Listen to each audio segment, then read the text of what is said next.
NEET দুর্নীতি, মূল্যবৃদ্ধি এবং ধর্মনগর জেলা হাসপাতালের বেহাল দশার বিরুদ্ধে প্রতিবাদ জানিয়ে ধর্মনগরে বিক্ষোভ মিছিল করা হলো সিপিএম এর উদ্যোগে।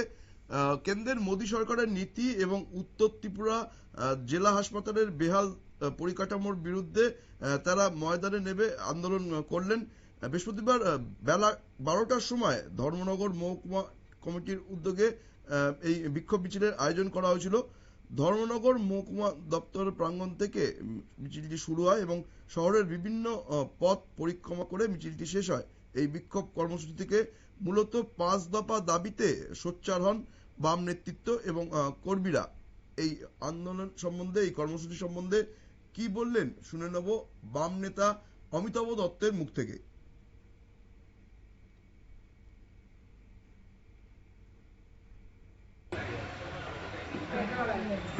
বিজেপি ক্ষমতা আসার পর থেকে সারা দেশে যতগুলো উচ্চশিক্ষার জন্য প্রবেশিকা পরীক্ষা হয়েছে, প্রতিটি ক্ষেত্রে প্রশ্নপত্র ফাঁস হয়েছে।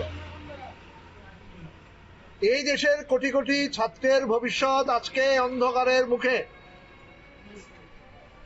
অভিভাবকরা বিপন্ন,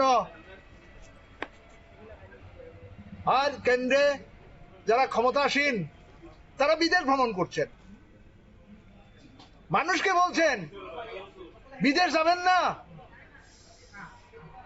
পেট্রোল ব্যবহার করবেন না, সোনা কিনবেন না, ভালো মাছ মাংস সবজি খাবেন না, আর নিজেরা বিদেশ পাড়ি দিচ্ছেন। আমরা এই দুর্নীতির বিরুদ্ধে। আমরা শুনে নিলাম বাম নেতা অমিতাভ দত্তের বক্তব্য।